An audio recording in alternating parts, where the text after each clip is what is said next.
Hi friends, welcome to S3 Jeeva media టీవీకి స్వాగతం. ఇవాళ నేటి అంశం వచ్చేసి బైక్.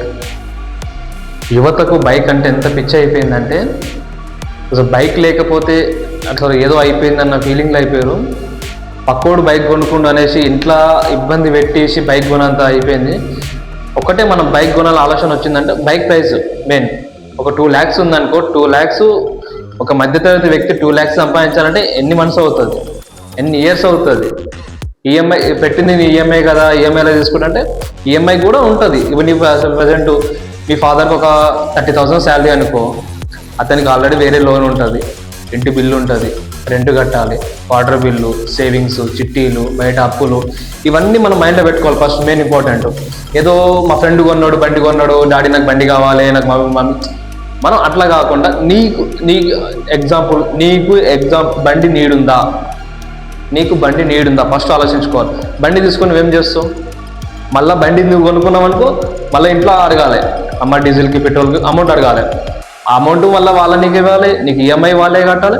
నువ్వు బండి తీసుకొని ర్యాపిడో, జొమాటో ఏమైనా కొట్టుకొని ఇంటికి హెల్ప్ఫుల్ అవుతున్నావు అంటే పర్లేదు, తీసుకోవచ్చు. నువ్వు తీసుకొని అవలాగా తిరుగుతా అంటే అది కాదు కదా. ఫ్యామిలీ, ఒక మధ్యతరగతి వ్యక్తి సంపాదించబట్టి మనం ఏం చేసుకోవాలో ప్లాన్ చేసుకోవాలి. నీ చేత అలా కష్టం చేసుకొని నువ్వు తీసుకుంటుంటే హ్యాపీ వాళ్ళు.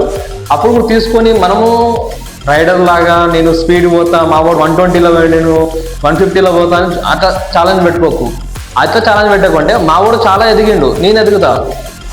మా వాడు ఇప్పుడు జాబ్ కొట్టేసి నేను జాబ్ కొట్టుకుంటా ఆ మూడులో వెళ్ళిపో. కానీ వాడు 150లో పోయిండు, నేను 200లో పోతా అంటే తర్వాత ఇబ్బంది మనకైతుంది.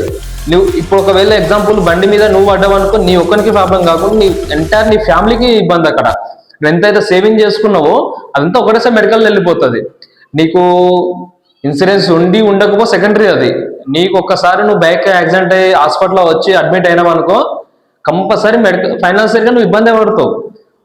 నువ్వు చేసే తప్పుకు నీ ఫ్యామిలీ మొత్తం అక్కడ ఫైనాన్షియల్ ఇబ్బంది పడుతుంది. ఆ ఒక్కటి మంచిగా దృష్టి పెట్టుకొని యువత బైక్ తీసుకోండి, వద్దంటలేము, తీసుకోవాలి. అందరు మంచిగా ఉండాలి. మన సాగసం బట్టి మనకి ఎంత అవసరం అవుతుందో అంత తీసుకొని మనం మంచిగా వెల్ సెటిల్గా ఉండాలి. ఓకే. ఇంకోటి పేరెంట్స్ ముఖ్యంగా గమనించాలి.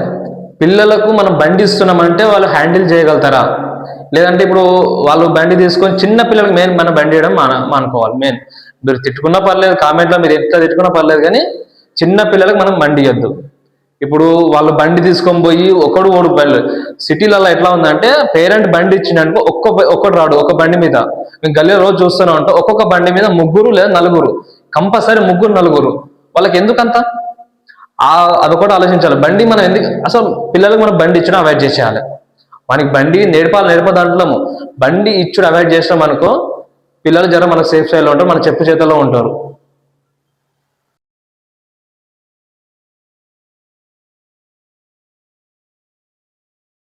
Like and subscribe.